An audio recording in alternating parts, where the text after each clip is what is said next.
everybody, welcome back to my YouTube storytelling channel. Hello to those of you who are new listeners. Welcome. I am so happy to have you here. My name is Hua. I tell a majority of historical romance novels to fantasy to meditation and sharing my spiritual journey in both Hmong and English. And so I am super excited to have you here. This is a new story that I wrote. This is a story titled Cryptomnesia, and this is chapter 1. And so I hope that you will enjoy listening to this. This story does have adult mature content. Listening with headsets is advised.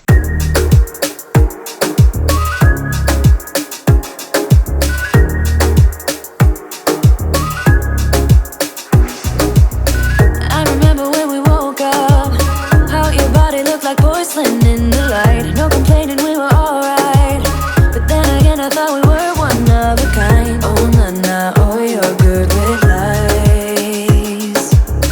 Oh, na-na, wish I wasn't right. Now every morning when I wake up, you're late so close, I gotta push you to your side. I go to work while you still sleep, I don't wanna argue cause it's never worth a fight. Oh, na-na, oh, you're good with lies. Oh, na-na, wish I wasn't right. Whoa, whoa, whoa, what a lovely mess you made. Nothing's gonna make me stay. What a lovely mess you made. Nothing's gonna make me stay. When we began here, we were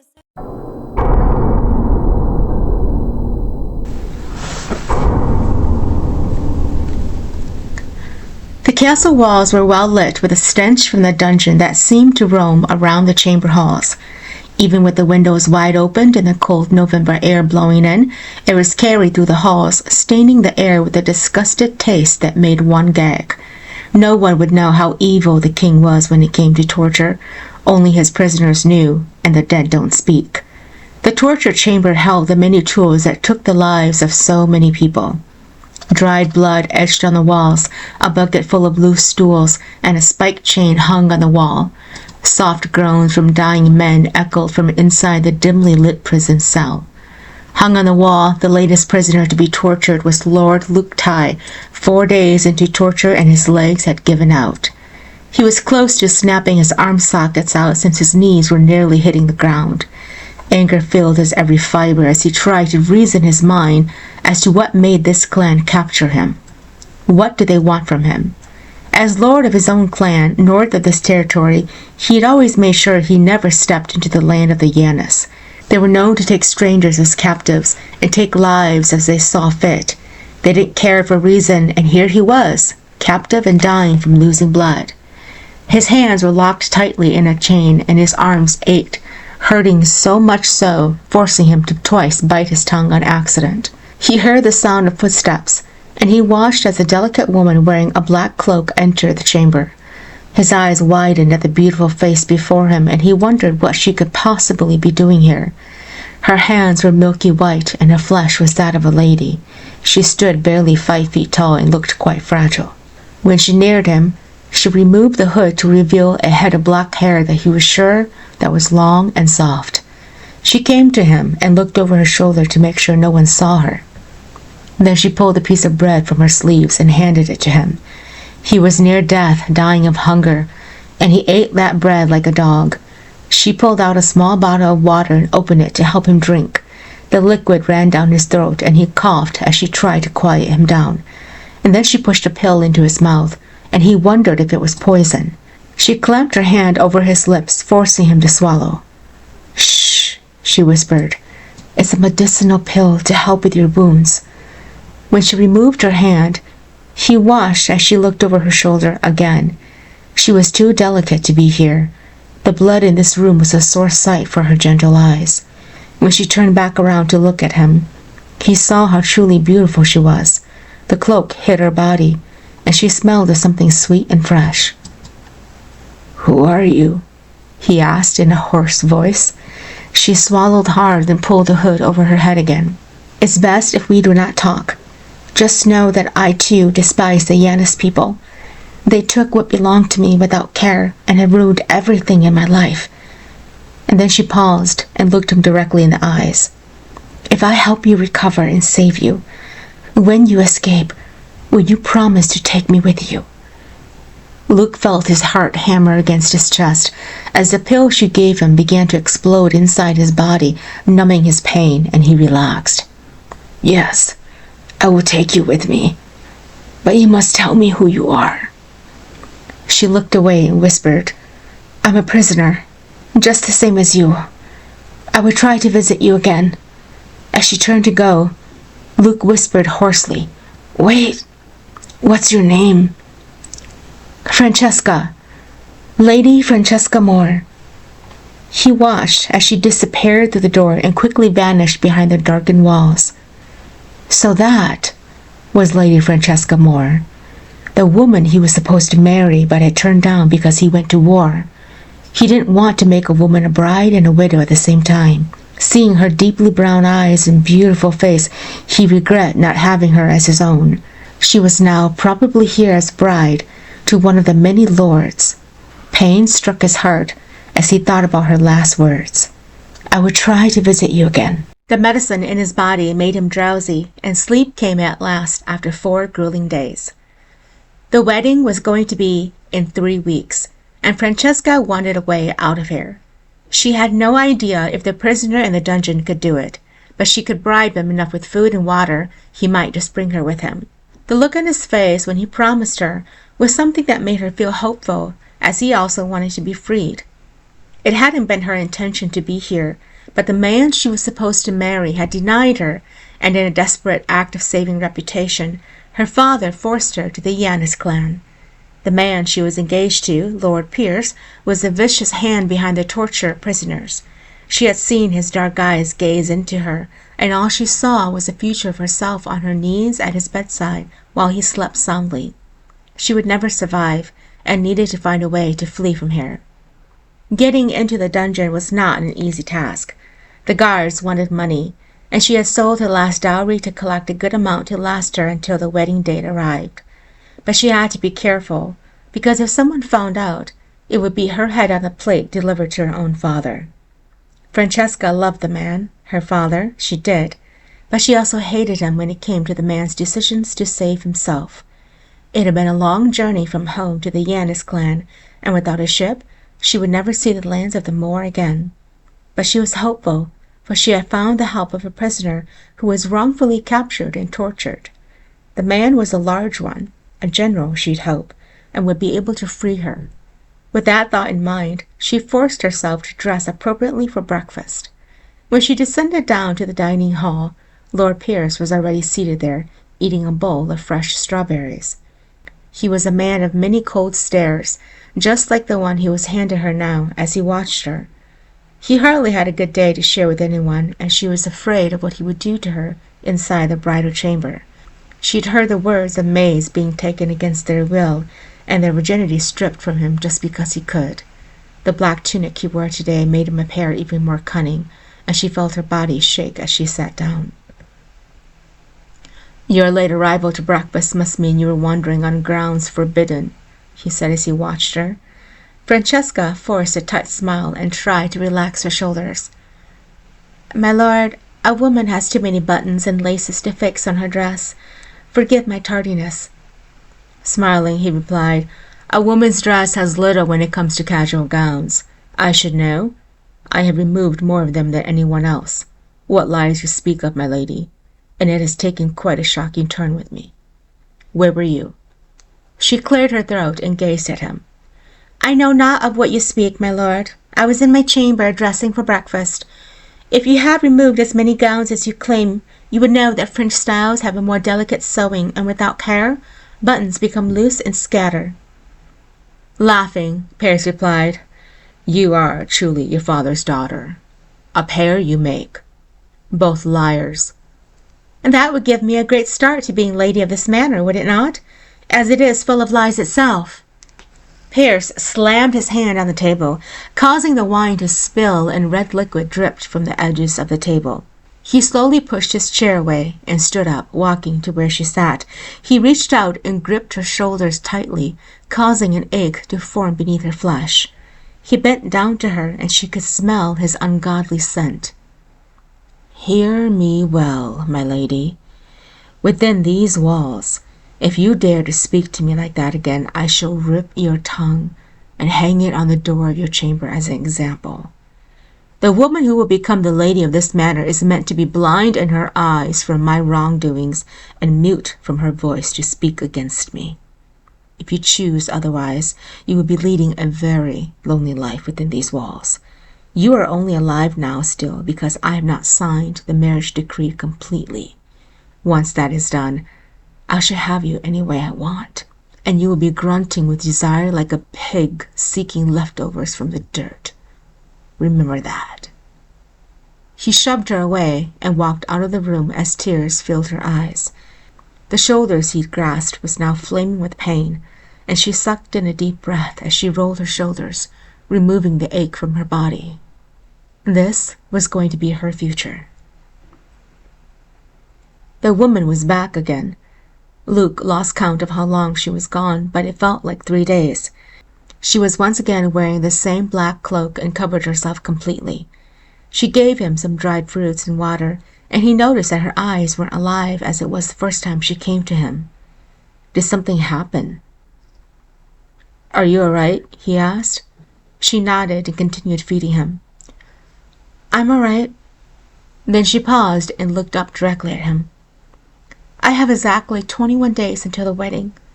I need to get out of here before the wedding takes place. If you can't help me, then you will hear of my untimely death." Luke frowned and swallowed the fruit down before answering. "Death isn't the answer." "It is when it comes to my situation." "Look at me," he said as she turned her gaze toward him. "Look at how I am, chained here. Even like this, I am aiming for a way to escape. Death is no answer for me. You are not chained. You are not beaten. You must hold on." Her eyes began to water and her lower lip quivered. "Do you know what happens to a woman when a man decides to ravage her? He takes her entire soul and leaves her lifeless without dying. I do not want that. If I am to be his, completely his, in all ways, I'd rather end my life. I do not want his bastard growing in my womb." "To what man do you belong?" "No one," she answered sternly. "But in 21 days, my marriage is decreed to Lord Paris Yanis." Luke almost swallowed his tongue. Out of all the men in the world, Lord Paris would destroy this beautiful woman. She was right. He would ruin her completely. "I can't help you when I am chained. I need a way out of this place. Do you have an idea?" he asked. "Yes. Lord Paris has been speaking about rebuilding the burnt-down barn. He needs strong hands, and I would suggest to you to hurry up the process. I will claim that I want that for my wedding, and because he will want to impress me, he will agree. You are a slave with strong arms. He will not deny you." Luke almost wanted to laugh. She thought him a slave?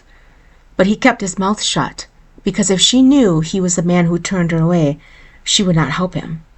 He listened as she laid out her plans, and he had to admit it was a good one. But would it pull through? Lord Paris isn't someone you want to lie to. If he discovers you, it is the end for both of us. "I would rather die than be forced to share a bed and a name with him. Just make sure you stay alive so I can get you out of here." She gave him some water, and then she quickly left. As she disappeared down the hall, he leaned his head back against the board and let out a deep breath. He forgot time and day, not knowing how long he'd been held captive. He heard the sound of the gates opening, and when he looked up, Lord Paris entered with a guard. The man was not kind to the eyes, but he made up for it in height. He must have been out discussing business, for he wore a nice black suit. He came to him and peered right at him. "Have you enough punishment?" he asked. "Why am I here?" Luke asked. Smiling, Paris replied, Your people are the scum of the earth, claiming to be so high and mighty, yet their dirt is one water cannot even get rid of. Women who are taken still smell like the dead fish they consume, and the men are weaklings who can't stand up to protect their women. What a waste of space on earth. And have you looked at your people? Right after he said this, Pierce threw a punch that tore his tissues. Blood soaked through his teeth, and he looked up at the man, smiling. And then Pierce reached for the spiked chain on the wall and removed it, holding it in his hands. They say that you Thai clans have taught yourselves to control your level of pain. No screams will ever echo from your lips when tortured. You must share this secret with me, if you live after this. And he struck against his flesh, tearing open his skin as Luke grit his teeth together to keep from making sounds. The second lash was across his chest, and it tore an ugly Z pattern. 4 more came, and without screaming a single sound, he lost to the darkness as he heard Pierce curse. My lord, may I ask you a favor? Francesca entered the study where he was sitting, reading a book. He reached for his glass of whiskey and took a sip as he set it down. She took a deep breath and walked into the room, taking a seat before him, looking him in the eyes. My lord, our wedding is coming up, and in my town there is this old barn that all weddings have taken place. My mother was married there, and so was my grandmother. I have always wanted to marry in the same place. But I am here. And what favor is it you want to ask? I will not take you there to get married. My lord, you have a barn behind the vineyard. I noticed it when I took a walk this afternoon. It looks exactly like the barn from my hometown. I also saw that it was burnt down. But with the help of the slaves from the dungeon to put it back together, it shall be ready by the time our wedding is here. He leaned forward on his knees and captured her chin in his hand. And if I were to do this for you, what will you do for me in return? Francesca forced a smile and reached up to touch his hands. I will let you do anything you wish to me on our wedding night. He smiled, his eyes already blazing with passion. Fair deal, my lady. I will put those lazy prisoners to work. May I ask another favor? What else? May I claim stake to watch over them rebuild this place? I want it done exactly like how it is in my town. He smiled and grabbed her neck, pulling her toward him. Kiss me. Impress me right now, and I shall grant you everything you wish. Pulling her courage together, Francesca leaned forward and kissed him. But he wasn't gentle. He forced his way into her mouth, making her gag almost, as she went against her body's wishes to pull back. When he finally had his fill, he pushed her away and stood up, a smile on his face. You have proven yourself to me. Tomorrow you shall select your workers and put them to designing your barn. I leave this in your hands, my lady. Come here. She took the hand he offered, and as he pulled her, he pulled back her collar and without warning kissed her neck, biting at the same time. The pain caused her to stumble, and she grabbed his shoulders for support, and when he released her, he smiled at her once and touched her bottom lip. You are not allowed to cover that up. The entire world must see that you belong to me. Remove him. Luke felt the chains unlock, and when released, he fell to the ground, unable to stand. His body was exhausted, and his arms were not functioning as the guards pulled him to stand. His chest wounds were still bleeding and were raw, broken, and hanging from his body. Fetch me some water and salve, she said as she came forward. Luke finally looked up at her and saw that she wasn't dressed in the black cloak. Rather, she had on a plain black gown, and her hair was coiled up her head, but the large love bite on her neck made his hands curl into fists. It was completely black almost, and it must have been painful. As the guards left them, he fell to his knees and looked up at her. What did you do to get this kind of permission from him? Luke asked. She took a deep, shaky breath and ignored his question. You were hurt. I'll help tend to your wounds, and then we'll go to the barn. As the guards came back and laid down the medicinal salve and bandages, she asked them to carry him to the table. Once he was on the wooden slate, she took one look at his wounds, and her eyes nearly burst into tears. You're too fragile for this kind of work. Leave me be, he whispered. I'm not made of glass. No, but you shouldn't be touching things like this. She began to wash his wounds, and he shut his eyes, pain escalating from every part of his body. When he opened his eyes, he watched as tears streamed down her cheeks. He's not human. He's an animal. How could he do this to another being? What right does he think he have? She whispered. What did he do to you? Luke asked, his head spinning with questions. She gazed at him once, and then cleared her throat. Nothing I couldn't handle. And then she paused and looked at him. I never asked for your name. Should he tell her the truth? He instead offered his last name to her, and he watched as she frowned, unsure if she believed him. But he redirected her thoughts elsewhere. We must be careful. Nodding, she replied, I know what I am doing. She applied the salve and bandaged him up, and then she helped him off the slate, and he stood full-figured before her, and she barely reached the top of his chin. She was small, frightened like a little child, and the thought of Pierce hurting her enough to put a mark on her body made him sick. Come with me, she said as she led him out of the dungeon. He turned to look back at the chains on the ground and cursed this place. He followed her out of the dungeon to the back doors where the sun greeted him warmly. He felt almost like he had died and was reborn. She gathered the clothes from the guards and handed it to him. He noticed a few other prisoners were standing outdoors, their eyes and sunken faces telling him they felt the same things he did. Lord Pierce came toward them galloping on a horse, and he got off as he neared them, and then he yanked her toward him, forcing a kiss that made her hands curl into fists. Luke felt disgusted at the way how she had to lower herself to save just the both of them. Slaves, from this day on, my lady will be the one giving the orders for you. Go against her, and you shall find your head on a stake. Your job is to finish this barn the way how she sees fit. Fail, and I shall send you back to the dungeon. Be very thankful she has selected you, as you would get a break from the torture I so enjoy. You will address her as Lady Francesca and nothing less. Yes, my lord, they replied in unison. Luke watched as Pierce kissed her again and got back on his horse galloping away, and he wanted nothing more than to put an arrow into the man's back. Francesca watched as the men carried wood to where the burnt-down barn stood, and her eyes were following the man named Ty. His body was hard muscles, but his flesh had been broken by the spiked chain. He was still bleeding, and she had to pretend as if she didn't care. The man was someone's brother, husband, or even father, and Lord Pierce selfishly enslaved him. Although everyone was working and looking very busy, she knew that within Ty's eyes he was searching for an escape route. There were guards stationed at each corner of the post, and she made sure to act her part. She now had the trust of Pierce, so one thing was less to worry about. But she needed to do something where Ty would be around her always. When lunch was being served, she handed everyone a cup of ale, and as they drank it and were speaking amongst themselves, she glared at Ty, who happened to stand and walk to the barn, where she was pouring ale into cups. What's your plan, my lady? He whispered. I need to be able to have you around me at all times.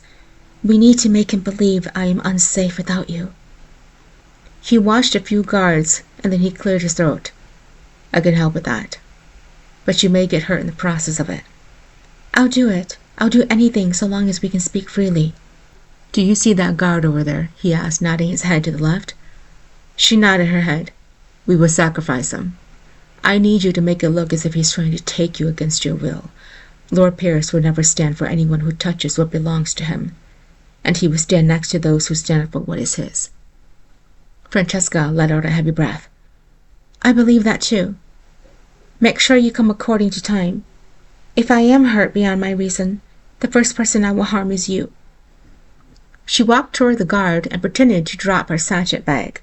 As he bent down to grab it for her, she used that same moment to grab his shoulders. She pulled him on top of her and screamed bloody murder. The guard was shaken, but suddenly a wicked smile appeared on his face and fear entered her body. He was actually enjoying this? And when he placed his hands on her inner thighs and ripped a piece of her clothing, she actually did scream for help. The next moment happened in a flash where the guard's face twisted in pain, and blood splattered all over her from the hammer that was struck against his head. The sound of hooves came, and Lord Pierce shouted for orders as he came to pull her up, blood soaking her entire gown and face. "My lord!" she cried as she shook. "What in God's name?" Pierce shouted. Ty dropped to his knees. "My lord, this guard had assaulted the lady." "If it hadn't been for him, he would have finished," she began sobbing, and she realized she was crying real tears. The fear was real as she remembered the guard's evil look. "Take me away, please, my lord." "Get everyone back inside the dungeon." And then he turned to Ty. "You, come with me." Luke watched as she stood on shaking legs, still drenched with the guard's blood, and he realized that she wasn't acting. Had the guard really done something to her? Pierce was in a foul mood, and he slammed his hand into the wall, causing a vase to break. The gesture made her jump, and he reached for her neck, squeezing as she looked at him with wide-open eyes full of fear. "Did he touch you?" Pierce snarled. Shaking her head, she whispered, "No," and then she pointed toward Luke. He stopped him in time. Without him, I would have been used." Pierce shoved her away, and she coughed, and he turned toward Luke. "Why should I trust someone who comes from the land of Ty?" When he mentioned this, he watched as Francesca's eyes shot up at him. Luke knelt down on his knees. "My intention was to protect the lady." "I can't even trust your own guards," she whispered. "I need him by my side to protect me. You want me unused and untouched? Give him to me as my own slave." Pierce grabbed her arm and yanked it behind her shoulder. "And how do I know he will not touch you?" "I have my own woman," Luke said loudly. "You know by now that our Thai clan are dedicated to only one woman. If we take more than one, we must take our own lives." Smiling, Pierce shoved her off and bent down to him. "Remember your words, slave. Before you serve my lady, clean yourself off. No stench of the dungeon is allowed in here." And then he turned to her and gave her a sneer. "Clean yourself up." He left them both, and he turned to her as she glared at him. The space in the room grew smaller, and suddenly her eyes began to water. "Your name is not Ty, is it?" she asked. He shook his head. "You come from the land of Ty?" He nodded. "So who are you?" It was a moment of truth. He stood and walked to her. "I'm the man who was supposed to marry you." With an angry cry, she began hitting his chest with her fists, pounding on his wounds, and oddly enough, he felt no pain as she continued to curse him. "You three-headed monster! It is because of you that I am here. If only you had taken me for a wife. It is your fault. I should have killed you," she cried. He grabbed both of her hands with one and pulled her toward him. "Had I known your father would send you to Lord Pierce, I would have married you. But I would not make my bride a widow at the same time. I was off to war. I would not return any time soon. I could not do that to my woman." She sobbed quietly. "Is it true what you say? You people of Ty can only take on one woman?" "Yes." She made a small sound of defeat. "Your woman is very lucky. She must be waiting for you to return home." Luke forced a lump in his throat down as he watched her break apart in his arms. No words could describe how this moment haunted him. He had no woman. The only reason he kept himself alive was for vengeance. "I have no woman. My heart has no room for someone to be kept there. I know only war and blood. If I hadn't been sent to war, I would have married you, my lady." "And you would have saved yourself and me. This heartache right here in this very moment." He shook his head. "On the way, my envoy was sabotaged and I was taken captive. If I had married you, you would be at home weak with worry." She shoved at her cheeks. "No matter, the choice has been made. You still owe me a promise." "And I will fulfill it, my lady." The plan had been set. The barn was coming along well, the slaves doing their parts and making sure it was being resurrected correctly. Luke spent his days working and keeping an eye for when the guards replaced each other on shifts. He kept watch on how the drawbridges opened and closed. When he walked beside Francesca, his eye focused on counts of how many steps it took to reach the front and back entrance. With her keeping him as a slave beside her, it allowed the two of them to speak freely when in the comfort of her chamber. 2 days after the incident of the guard's demise, she was changing his bandages in the privacy of her bath chamber when she brought up about love in his life. "Do you have a woman at home? Have you sent word to her if you do?" she asked. Luke watched her hand movements and noticed how easily she was able to grasp tools. "Are you a doctor?" She paused and looked up at him. "What makes you ask that?" "Your hands. You are able to move them with ease. Only someone who has practiced in healing or medicinal knows how to do that." She let out a long breath and cleared her throat, focusing on her task of crushing some herbs. "Answer my question." "Why are you avoiding mine?" She dropped the tools on the table, and he reached out to grab her hands. She jerked away and crashed into the plate of herbs. Luke reached out to hold her waist to keep her from falling, and the two tangled upon each other. The moment she landed on top of him and he broke the fall, his eyes gazed into hers, seeing for the first time the woman that could have been his. She was truly a beautiful sight to gaze upon. The curve of her body was beneath his hands, and he was marking territory that wasn't his, but he didn't care. She struggled to release herself, and a nail punctured his wound. He made a sound, and her face broke into horror as she realized she had drawn blood.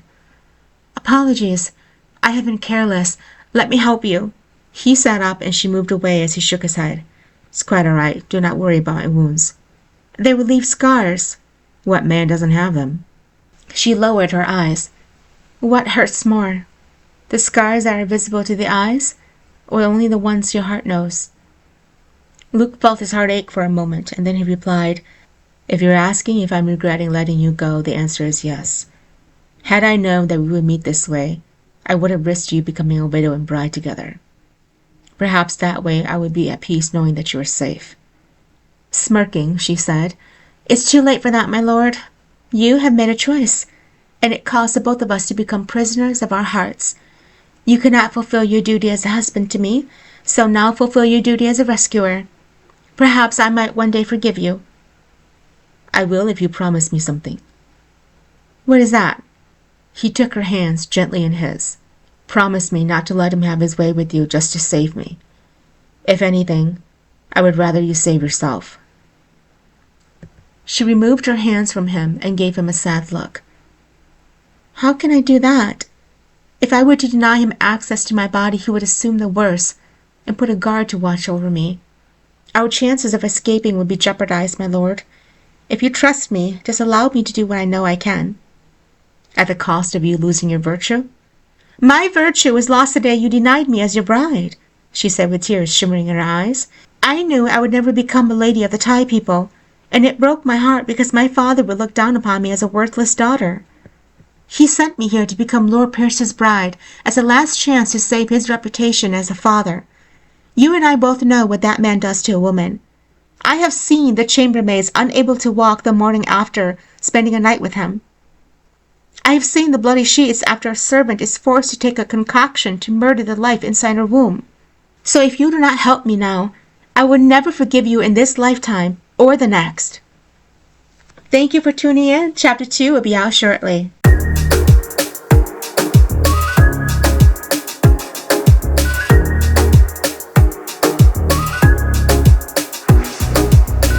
I remember when we woke up, how your body looked like porcelain in the light. No complaining, we were alright. But then again, I thought we were one of a kind. Oh, na na, oh, you're good with lies. Oh, na na, wish I wasn't right. Now every morning when I wake up, your legs so close, I gotta push you to your side. I go to work while you still sleep, I don't wanna argue cause it's never worth a fight. Oh, na na, oh, you're good with lies. Oh, na na, wish I wasn't right. Whoa, whoa, whoa, the loneliness you made. Nah, nah, nothing's gonna make me stay. Whoa, whoa, whoa, the loneliness you made. Nah, nah, nothing's gonna make me stay. When we began here, it was simple. Now all we do is turn nothing into rain. And I've been acting all insane. I feel you bringing out the worst inside of me. Oh, na na, oh, you're good. wish I wasn't right.